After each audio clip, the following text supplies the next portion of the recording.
That was exciting, wasn't it? So let's kind of jump right through to something more recent. How many of you heard of ColdFusion 2018? And how many of you have downloaded ColdFusion 2018, taken it for a test drive? That's good. I would love to have seen some more hands. But for all of you, let me quickly take you through a test drive through ColdFusion 2018. Again, the emphasis continues to be on performance, security, productivity. You know, like when we surveyed the community, we found these are some of the numbers that we came up with.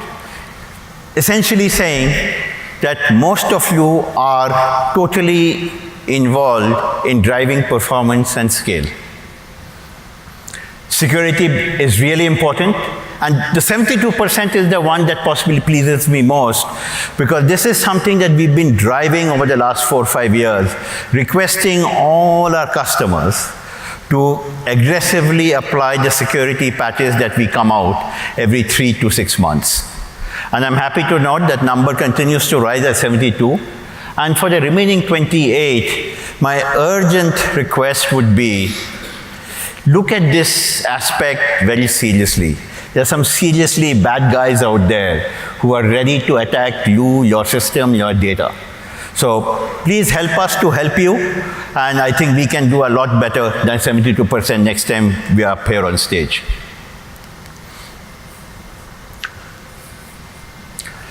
Productivity, we all love productivity. One of the things that we keep hearing, as I mentioned earlier, is how fast it is to build applications, scalable enterprise class applications in ColdFusion compared to anything that's out there. So, very quick.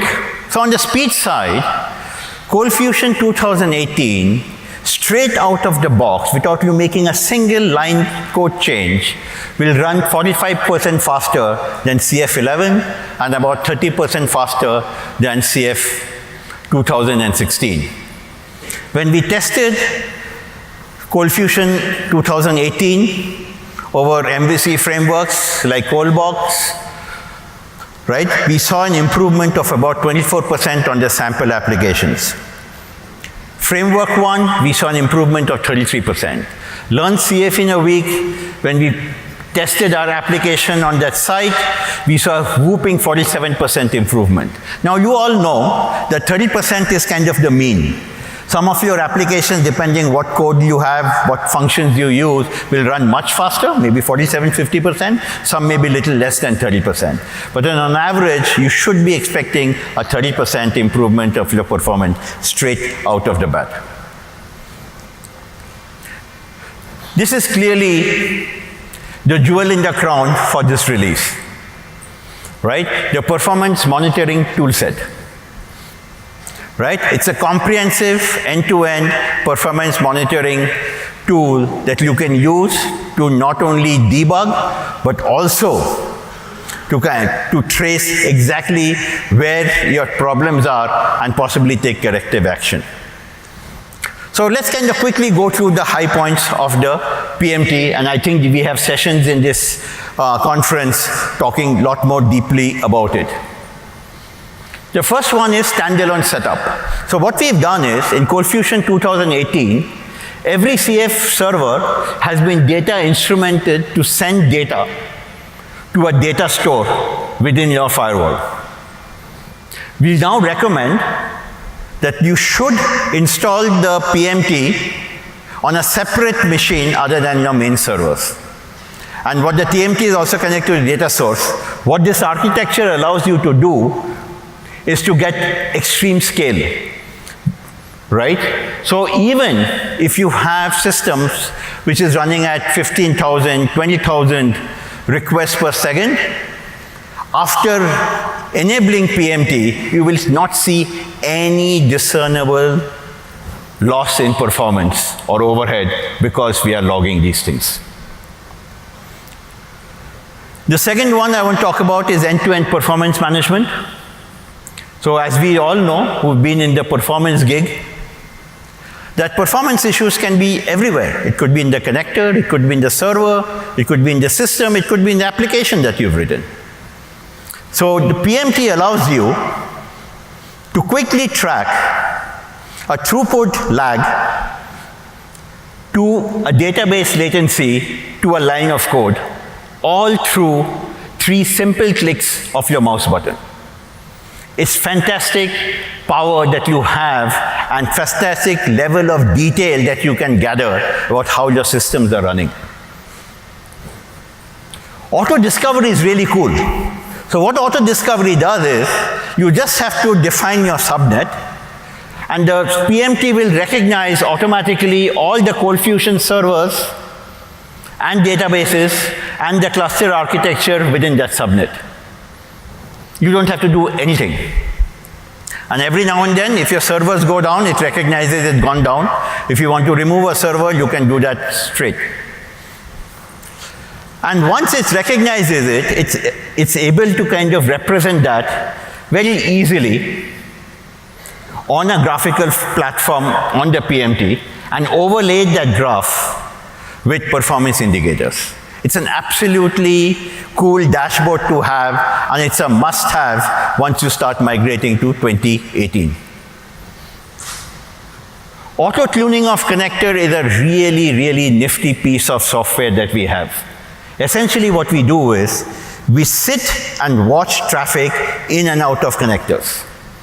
We allow customers to set performance levels yourself, depending on your application, resources, etc. Once that performance level is set, and we watch the traffic moving back and forth, we are able to recognize if your performance goals are being met or not being met. If it's not being met, and this is the cool part, the system automatically tunes your connectors. It tunes your connector parameters optimally to ensure that you continue to deliver the goals that you had set for yourself without you intervening at all. If I'm not mistaken, Rakshit, the only thing they'll get is an SMS or a message saying that we have corrected your auto connectors, thank you very much, right? Then the last piece, if I'm not mistaken, is the access to historical data. Looks like a non-sexy item, but people in the performance space will realize how important that is. Whenever a performance issue happens, what's the natural gut reaction? Let's throw some resources at the problem, solve it, and then I'll come back and analyze the stuff. Now, to analyze the stuff that happened before you had a performance problem is where this access to historical data comes in.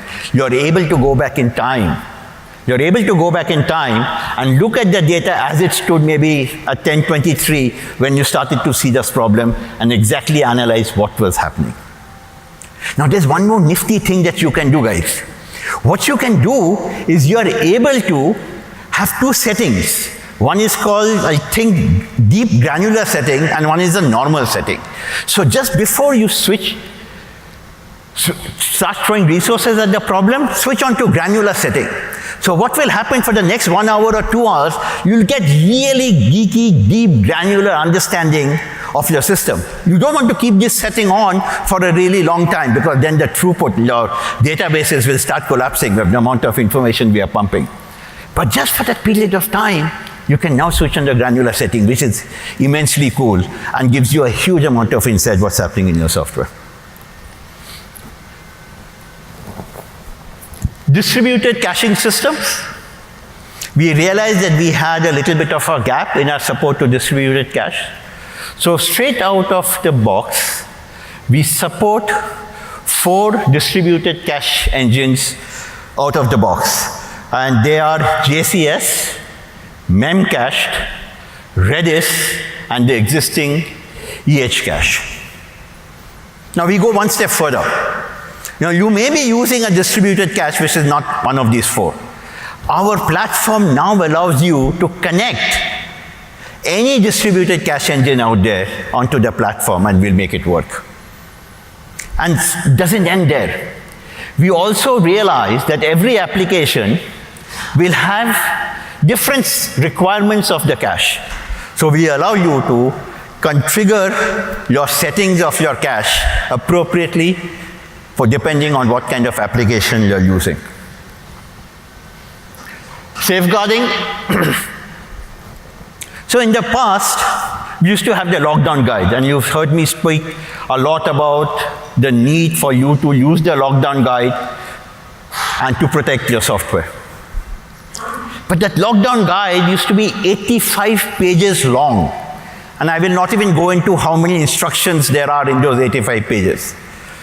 So, while we gave you the book was difficult to follow and read, and the chances of human errors was high. So you might have locked down your server, and then for certain reasons you want to maybe just dilute something and make some changes to your system, and maybe you did 3-4 changes and you forgot what are the 3-4 changes. Now you go back, either you have to go through that whole 84, or you may miss 1 or 2. So what did we do? We have automated that process. So a process that used to take literally hours now takes 1.5 to 2 minutes. You just click on the switch and the system takes over and automatically locks down your server for good. No errors, no human errors are walking into this. Isn't that cool?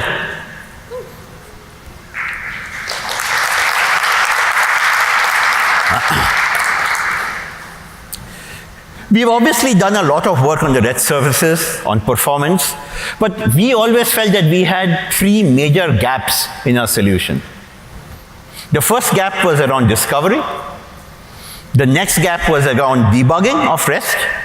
And the third one was the painful requirement that every time you make a change to the REST, you have to log into CFadmin, and then again, you have to restart the application before you test it. So all that is now taken care by a nifty piece of software that we have called the REST Playground. Right? So it will really hasten and speed up your process of REST development, debugging, and deployment. This is one of Rakshit's favorite toys that he's kind of put in, and it's really powerful. Asynchronous programming by just one single line of code, right?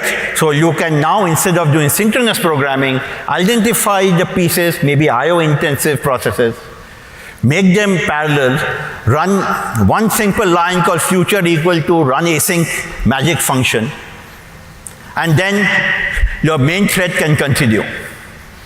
Magically, what the system does is it creates separate threads for each of these functions, and they work independently.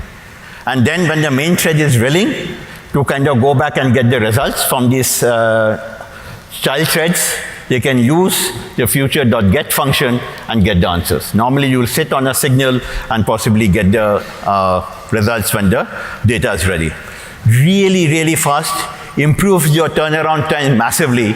And what we've done is, again, hard things made easy, we've made sure that it is super, super easy for you to implement. You can go back into your existing code and just add 1 or 2 lines of this magic function, and you're good to go. And this hopefully will get the largest amount of claps. If I'm not going to get them, I'm going to be seriously disappointed. Major, major improvement to the CFML language, right? So if you just look at the list of things that we have done, it's just massive. Right? 2 of the ones that you will recognize are old issues that we've had. One is the null support. No more geeky, quirky hacks that nobody understands to take care of your null differences between ColdFusion nulls and anybody else's null. Right? So that's cool. Now, for a long period of time, our typeless architecture was very cool. But I think increasingly as we talk to JavaScript and we exchange JSON and things like that, it's becoming apparent that's actually become a little bit of a pain. So take, for example, a JSON string which is sent as 001123. ColdFusion will actually remove the 00 and make it a 1234, sorry, whatever that number was, 1234, and make that into a number. Right? So now what you have in ColdFusion, you can switch it on so that now it is typed. So some of the challenges that you have working with now some of the modern languages are going to go away. This gives you an extremely powerful tool to take care of it. Changing of member functions, array slicing, the list goes on and on. The name parameters, that's another really cool feature that we have. So we are kind of modernizing the platform as we go along, and you'll see a lot more of this in the coming years. So we had a really marquee 60-year-old organization come and talk to us as to how they are using Cold Fusion. Now I'd like to invite on stage a 3-month-old startup with an extremely ambitious vision, an extremely aggressive investment backers. They are trying to reimagine how software and how businesses deploy software. And it gives me great pleasure to invite on stage Chirag from Worktray onto the stage.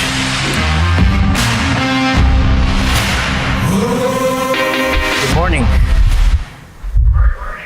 Obviously, being on this stage is an honor, and it's definitely different than being in a speaker, but being in a keynote is just different. So now you guys heard about Worktray. It's a 3 months old.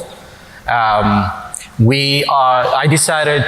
actually asked one of my marketing department to put a video for the Worktray so you guys have an idea what we're gonna do. So this is the agenda that I'm gonna cover. The first one will be a small clip about Worktray. So then we will talk about the technology. You started out with an idea, a dream to turn that idea into a professional business. But now you have all these questions. Where do I get started? How do I grow my team? How can I maintain compliance? How do I manage the burden of ongoing administration? If only there was a one-stop shop solution. But there is. Introducing Worktray, the ultimate platform for business solutions. Designed to help organizations manage people and fuel organizational growth. A full suite of automated, scalable tools that integrates HR, payroll, benefits, retirement, and much more. Worktray uses the most innovative technology infrastructure to support seamless integration between all services, financial institutions, and vendors. We accomplish this by articulating our clients' goals and crafting a custom business solution platform for each client to provide continuous peace of mind. Call us at 213-293-2206 or visit our website, worktray.com.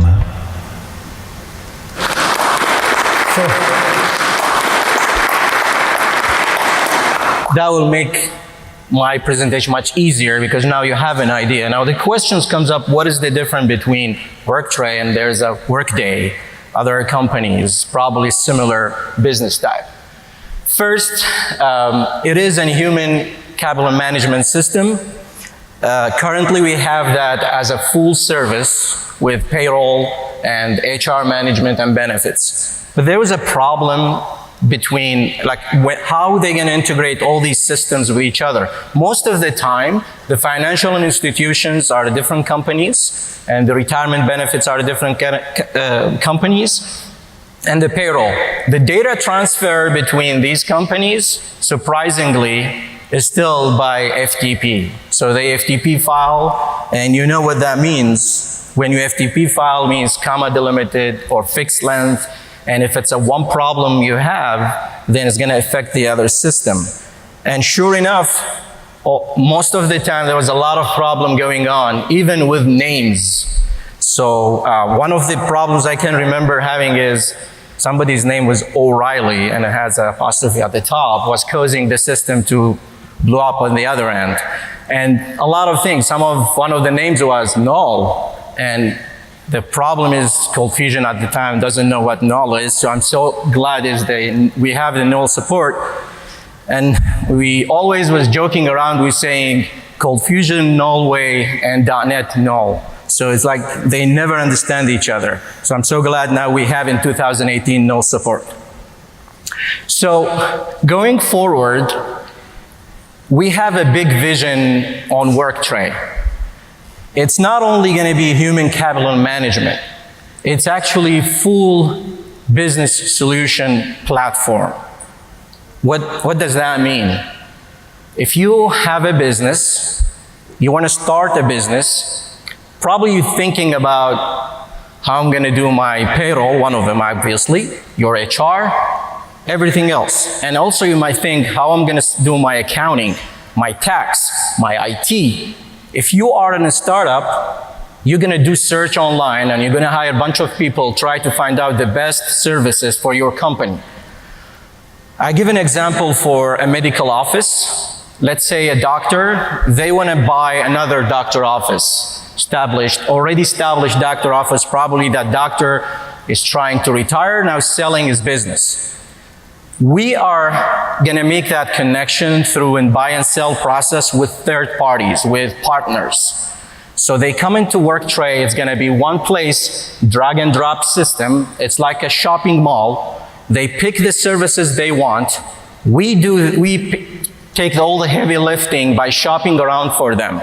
If they come through us, we give them obviously cross-selling discount, which we can compete a lot of them because it's a one-place shop.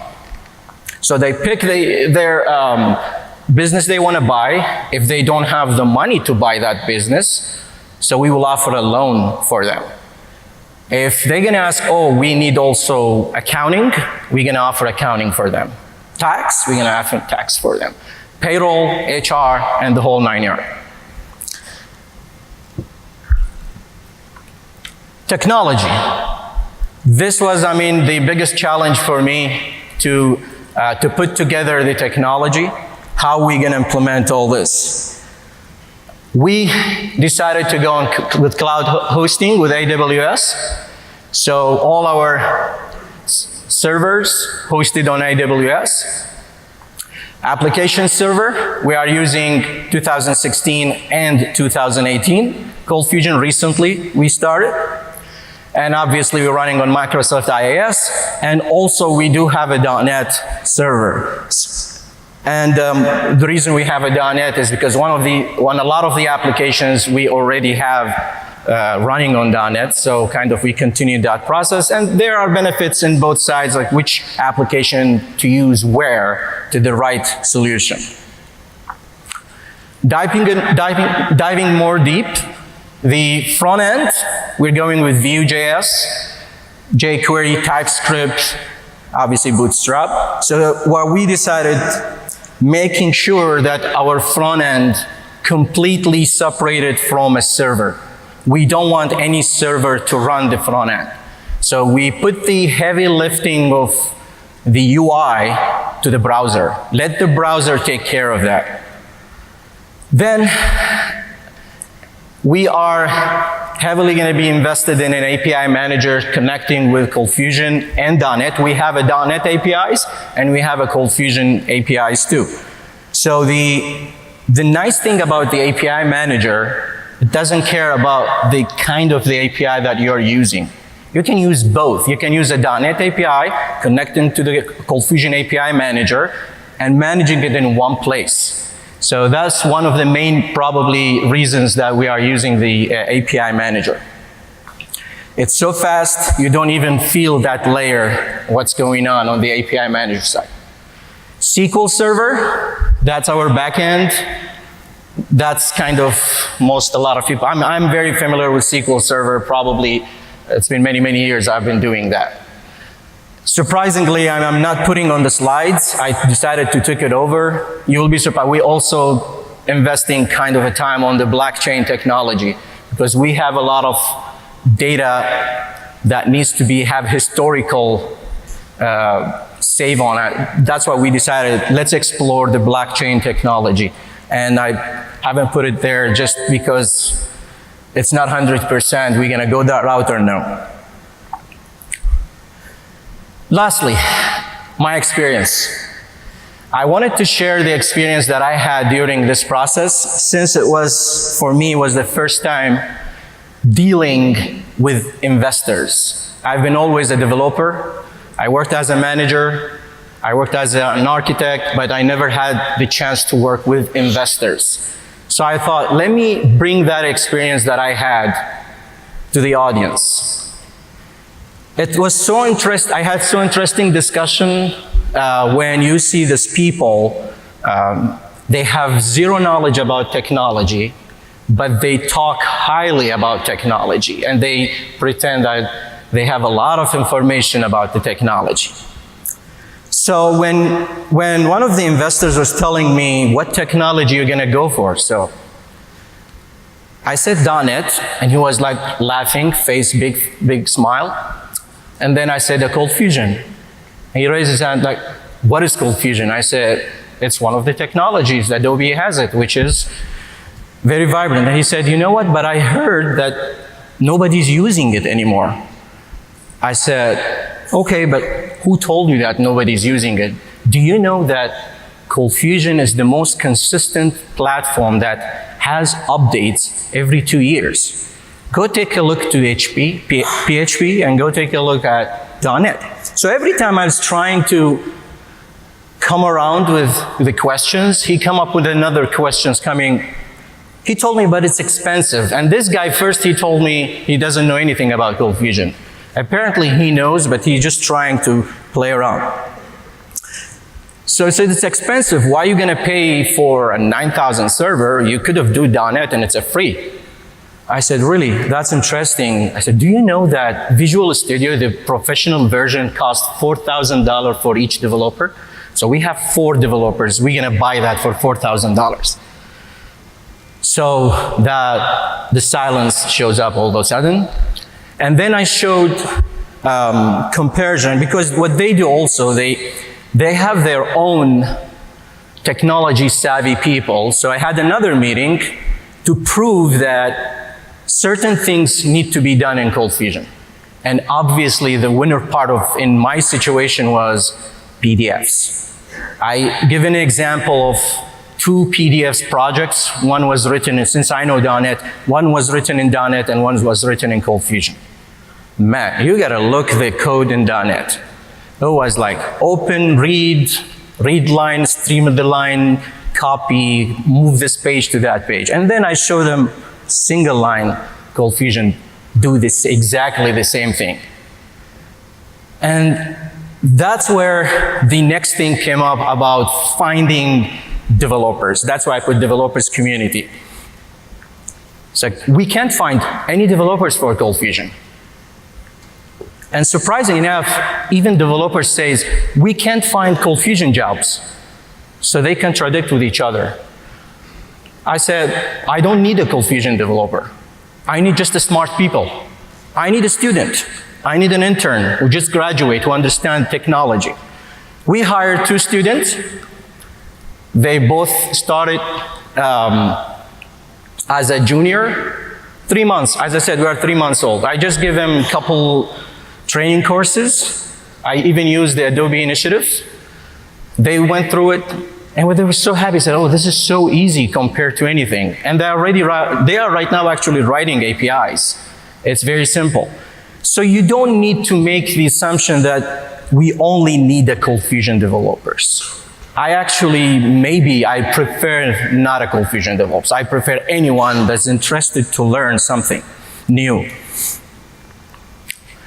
Lastly, I will just say my experience with Adobe. It's been a long time I've been with Adobe. I was always sitting there. I was dreaming to come in a speaker one day. I never dreamed I'm gonna step in this stage. So, but if you have a goal, that's where you should aim to.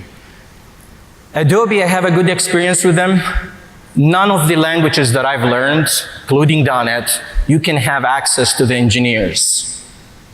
Many times, I can't even, when I send an email telling them, requesting something, a bug or issue, I go through millions of tiers and you never reach to the engineers. What I love about Adobe, even I do not have any support from them, I send an email to this nice guy. He always gets an email from me, Rakshu. And I say, I have a problem. And you can't believe how this right away he connects me to the right person. I say, this is a production issue. I know I don't have a support from you guys, but can you just point me how how I'm supposed to do the workaround, and they do that. I put many requests many times for language enhancement. They really do that. I put maybe 10 language enhancement in the .NET, none of them even honored. So that's kind of one of the big experience I had with Adobe is they are really community focused too, especially I would say the last 6 years. That being said, thank you very much for coming in CFSummit and listening to our story. I hope you guys also learned something from this. Thank you very much.